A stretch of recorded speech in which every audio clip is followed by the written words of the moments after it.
All hail the king, man. LeBron James is making his return for year 23 with the Los Angeles Lakers against the Utah Jazz tomorrow night. Will that be Tuesday, November 18th? Super excited about that, man. Get to see, man, my favorite player of all time, the greatest of all time, make his return for year 23 after dealing with sciatica on his right side of his body. And just so many questions, and so many headlines that can be, pulled from this, man. What version of LeBron will we get? How will he be moving? How will he feel after the game? Was he really hurt? Was he really injured and hurt, or was he really just resting and allowing other guys to rock out to see what we got, to see what he can do when he comes back in order to be to fit into the system? Because there's a part of me that feels like there's this long game he's playing where he's watching and he's seeing and saying, okay, when I come back, I can be this guy. What guy does he need to be when he comes back? What thing does he need to do on the court to add to the chemistry and not take away from the chemistry of this team? And ensure that we stay successful and continue to build on these great wins and things we've been doing since he's been out. Is he okay with his usage rate being down a little bit?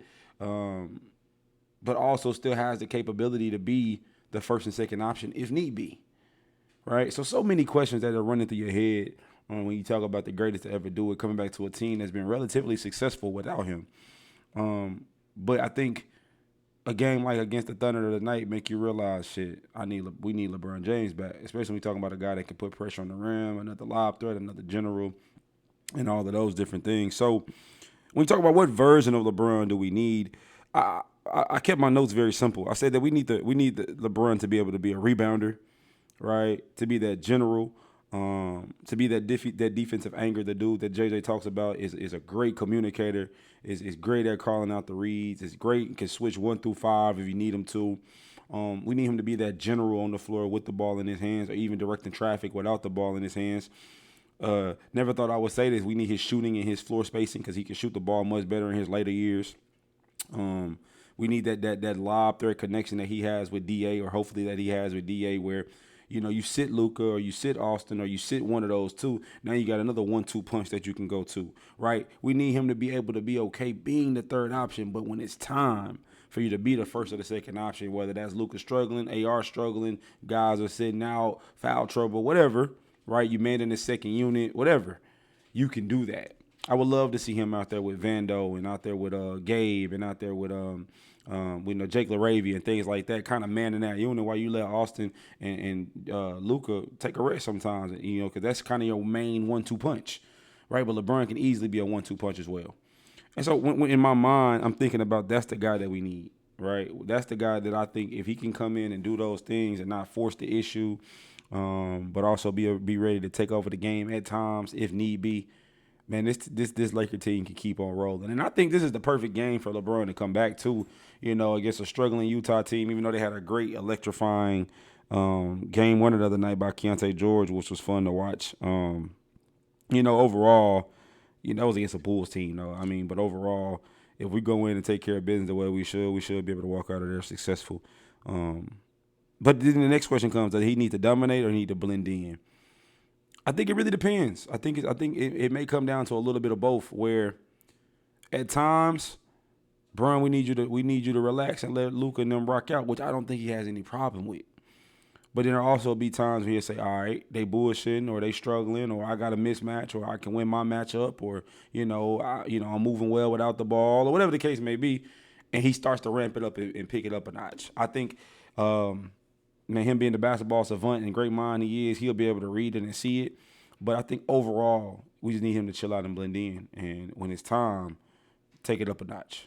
When it's time, be the closer, be the king of the fourth, right? And even if you know how to ball in your hand, just demand respect of some of those defenders to where they have to stay honest. Because now I'm thinking about it like this too. You got Luka and AR on the court, so LeBron is more than likely going to have the third best defender on the court on him, fourth best defender. He cooking that. And I think that's another advantage that JJ can play with is like, who guarding you? Like we playing Utah tonight. Who guarding you? Let me go look at their lineup. Who guarding you tonight? Is it Laurie? Is it Laurie marketing? Maybe. I don't know. You think they're going to put Laurie on Bron? Who you gonna put on him? You gonna put let me look at their lineup. I can't even see it. You gonna put shit. Exactly. I can't even think of nobody they can put on him. They can stop them because I'm guessing you gonna end up because Walker Kessler out for the season. You got Laurie Marketing, Keontae George. You got Ace Bailey. Yeah, man, LeBron, you can win any one of them matchups, bro. You can any one of them matchups, bro. And that's the fun part about it is that he can be assertive when he needs to, and he can do special things. Because again, you got the third, fourth best defender on him, man. He can cook anytime. Can he accept less usage rate and actually be happy? I think he can be very happy because he gonna realize, shit, I'm 41. He already realized I'm 41. Shit, if I ain't got to rock out and I don't got to say today, I'm cool with that. Because I felt like at times, even with AD, he wanted to give AD the keys. He gave AD the keys, but sometimes AD would take them, sometimes he wouldn't, and shit, him sitting back and seeing how this 1-2 punch we got now is rocking out. He like, finally, I don't got to be the dude no more. I can just do sometimes the bare minimum. I can play 25 minutes, 20 minutes sometimes. I think he's excited for that, in my opinion. I would think so at 40 years old. I don't think he would be tripping about that. Bron don't give me no hating ass vibes. They don't seem like Bron to me. Now, how does his presence impact others around him? I think he's a him and Luke are cut from the same cloth. They make others better around them. AR too, right? Make it better others around them because again they demand so much attention. They can do so many things on the court. They can read things before other people can even see them. So I think Rui, I think Jake LaRavia, I think Gabe Vincent, I think Vando, I think our whole bench unit, man, and those others in Rui. I think all of those dudes can eat, right? Even more now. Da, I think his impact gonna go up even more. Excuse me. Excuse me. Excuse me. I think his impact is finna go up even more, and he gonna become even better. He been looking so fucking good. You couldn't ask for much more, but I think he's gonna look even better. So I'm excited to see that.